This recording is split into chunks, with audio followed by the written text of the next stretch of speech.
Halo semuanya, perkenalkan nama saya Putri Sudarstias dengan NIM RIS11 2022 07852. Pada video kali ini, saya akan membahas pokok bahasan yang ke-10, yaitu mengenai analisis kelayakan usaha. Yang pertama, kita akan mengerjakan lembar kerja tugas 1, yaitu tentang estimasi arus kas.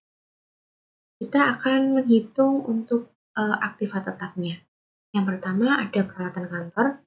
Ini kita bisa ambil dari pokok bahasan yang kedua. Kemudian mesin-mesin. Kemudian ada kendaraan.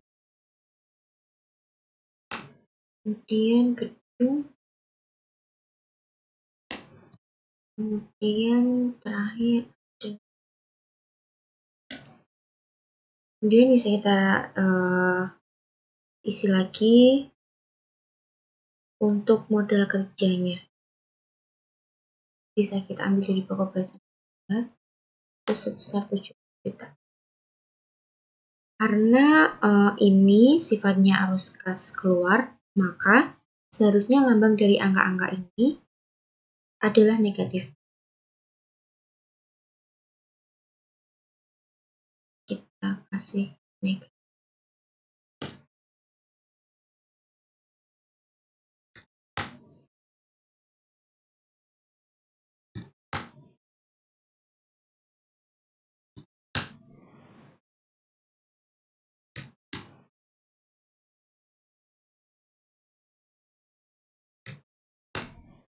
Oke, sudah semuanya. Kemudian kita total semuanya.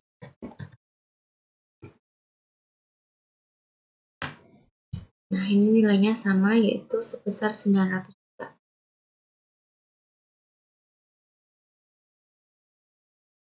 Selanjutnya, kita hitung arus kas masuk dari operasional. Kita mulai dari depresiasi. Untuk depresiasi peralatan kantor, kita ambil dari pokok bahasan 4. Ini kita kopikan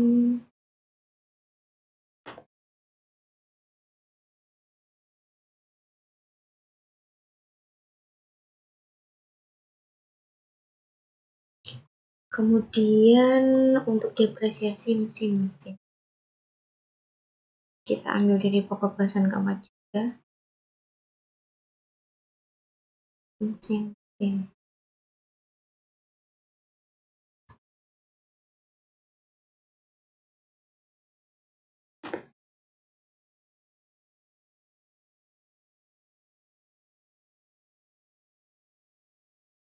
Kemudian untuk kendaraan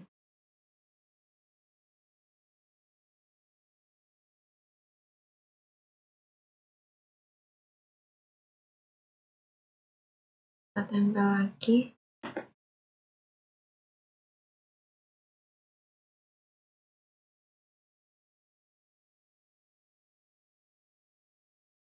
Kemudian yang terakhir ada depresiasi gedung.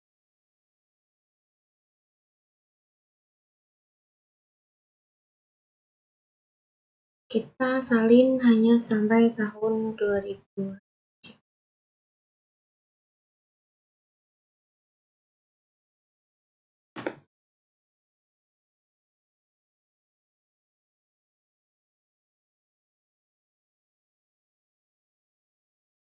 Nah, sudah kita selesaikan untuk depresiasinya. Kemudian kita akan menghitung laba setelah pajak. Laba setelah pajak untuk tahun 2000B bisa kita ambil dari pokok bahasan kelima. Nah, untuk tahun 2000C sampai dengan tahun 2000H bisa kita ambil pada pokok bahasan ke-9. Ini kita copy.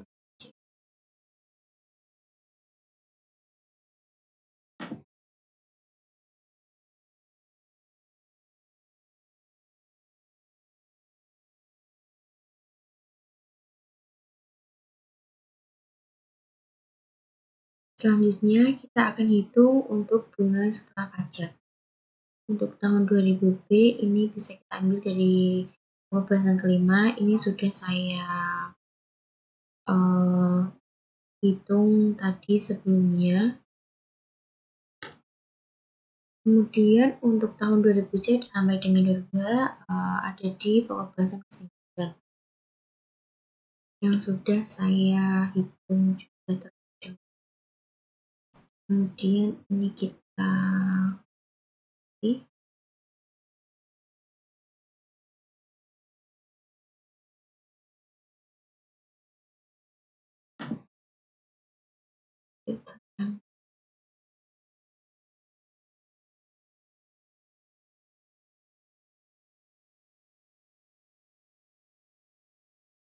kemudian kita bisa copy rumusan ke samping atau jumlahnya.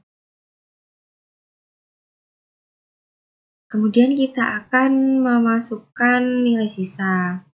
Di sini nilai sisanya ada nilai sisa peralatan kantor, nilai sisa mesin, kendaraan, dan juga gedung. Untuk nilai sisa peralatan kantor, dan semuanya bisa kita lihat pada pokok bahasan keempat, nilai sisa kantor. Ini nilai sisanya 0, jadi tidak usah dimasukkan. Kemudian untuk nilai sisa mesin. Nilai sisa mesin adalah sebesar 5 juta. Ini pada tahun 2000G. Kita tuliskan tahun 2000G. Tuliskan 5 juta. Kemudian untuk nilai sisa kendaraan. Kita lihat dulu nilai sisa kendaraan adalah 24 juta. Jadi pada tahun 2000F.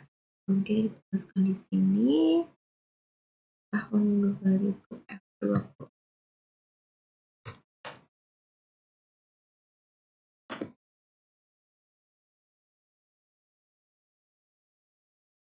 Kemudian untuk nilai sisa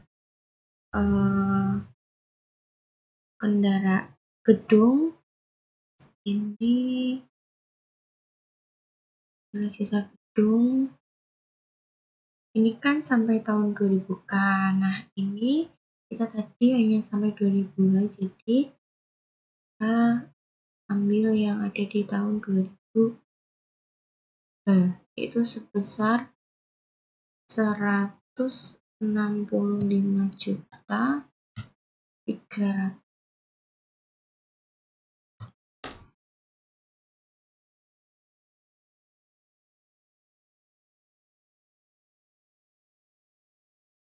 Nah, ini sudah selesai untuk gambar kerja tugas pertama. Kemudian kita akan menghitung untuk biaya modal rata-rata tertimbang. Untuk komponen modal bisa kita lihat pada pokok bahasan ketiga. Yang pertama ada utang modal kerja. Ini kita lihat pada pokok bahasan ketiga.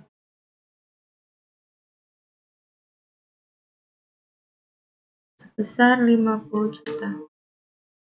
Kemudian untuk biaya modalnya. Untuk biaya modalnya ini sebesar 18%.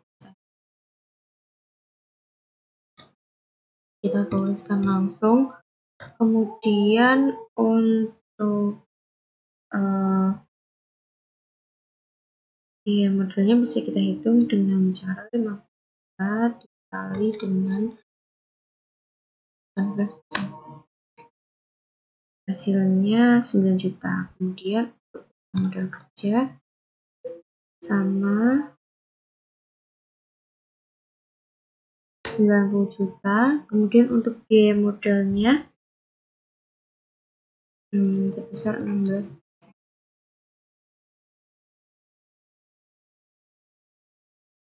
Maka bisa kita hitung kan 90 juta dikali dengan kemudian untuk modal sendiri bisa kita lihat pada Pokok bahasan kedua. Untuk pokok bahasan kedua, modal sendiri sebesar 760 juta. Kemudian biaya modalnya sebesar 25%, maka bisa kita hitung 760 juta dikali dengan 25%. Hasilnya 190 juta. Kemudian kita hitung untuk jumlahnya.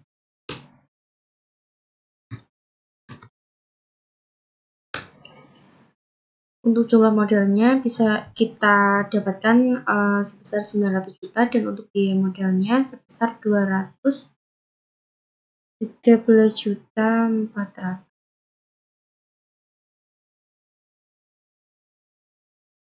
Kemudian setelah kita mendapatkan nilai jumlah modal dan biaya modal, kita akan menghitung untuk COC atau Cost of Capital. Dengan rumus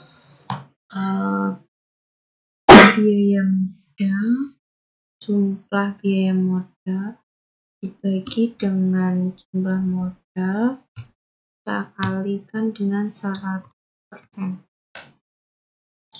Kita dapatkan 23,71%. Sekarang kita akan beralih ke tugas 10.3 tentang biaya modal rata-rata tertimbang setelah pajak. Kita lihat pada pokok bahasan kelima, nilai 21% ini nanti kita akan pakai untuk menghitung COC setelah pajak.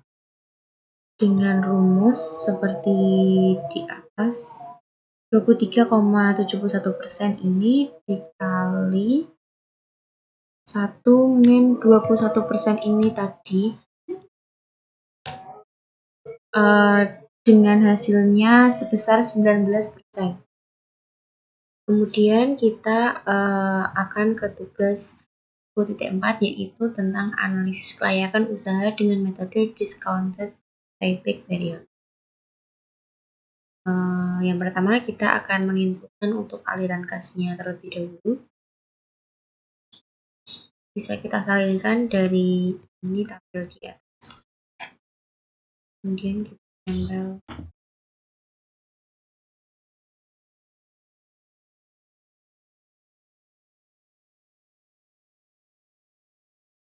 Kemudian untuk diskon ini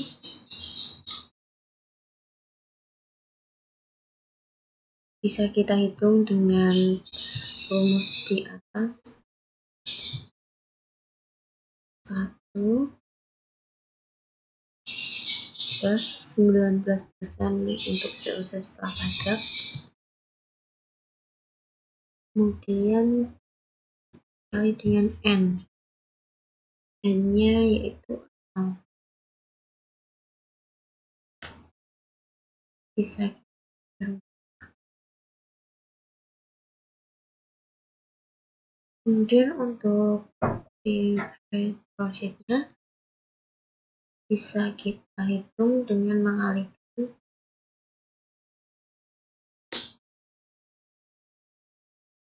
kita. Kemudian untuk DPP-nya bisa kita hitung dengan profit dikurangi dengan ini.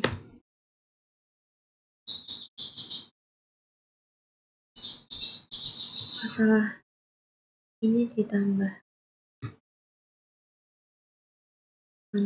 dengan, kemudian untuk bawahnya yaitu ini tambah dengan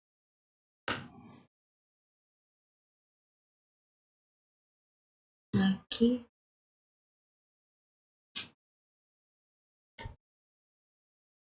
Kemudian kita pakai rumus.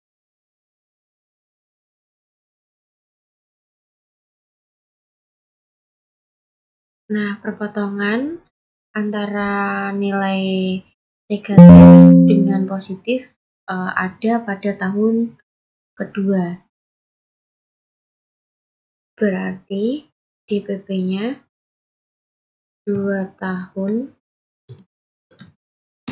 Untuk bulannya bisa kita hitung dengan cara membagi 8, yaitu 12 bulan dibagi 8,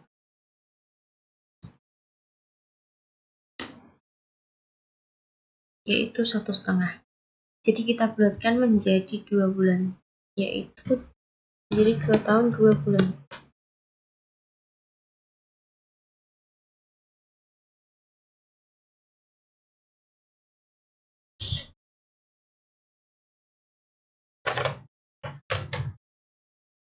Kemudian selanjutnya kita menggunakan metode yang berikutnya. Kemudian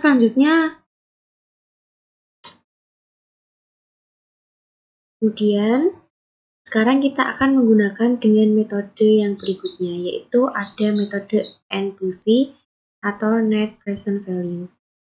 Bisa kita hitung dengan rumus sum, kemudian kita masukkan PV kosennya. Oke, amin dengan PV.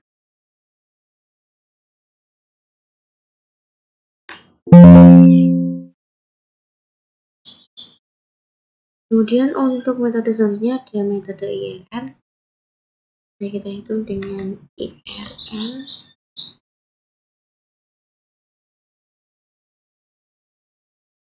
Kemudian kita enter. Kemudian yang terakhir ada metode selanjutnya yaitu metode PI. Bisa kita hitung dengan cara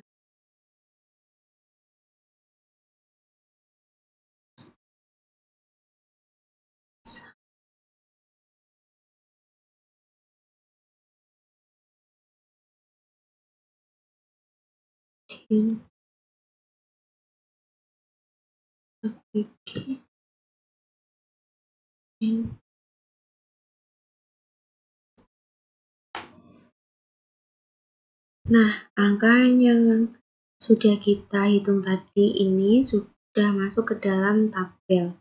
Kemudian kita bisa langsung membuat kesimpulannya.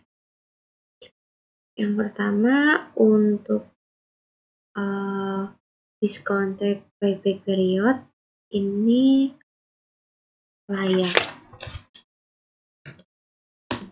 Kemudian untuk NPV-nya juga layak.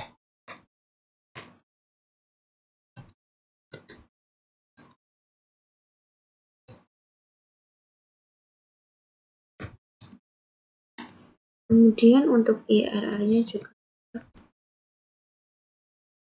Dan yang terakhir untuk PI-nya juga layak. Untuk keterangannya, usaha ini akan kembali modal 2 tahun 2 bulan kurang dari 4 tahun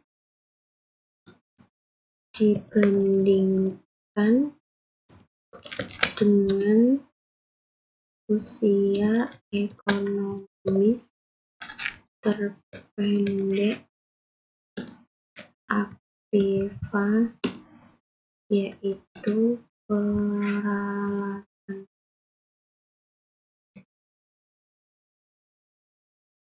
Maka usaha ini layak. Kemudian untuk keterangan NPV yaitu NPV mempunyai nilai positif,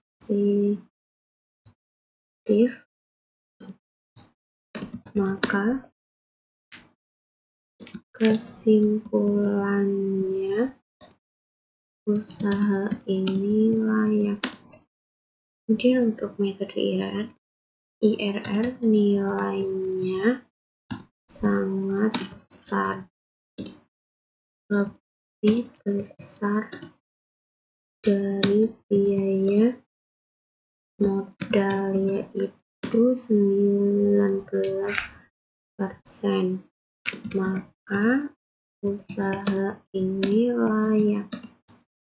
Kemudian yang terakhir, PI mempunyai nilai lebih dari 1, maka kesimpulannya usaha ini layak. Kemudian kita akan membuat keputusan, yaitu berdasarkan analisis kelayakan usaha dengan metode DPP, NPV, MPF, IRR, dan PI. Usaha ini layak sehingga keputusannya semua perencanaan bisnis akan direalisasi. Sekian video pokok bahasan 10. Terima kasih.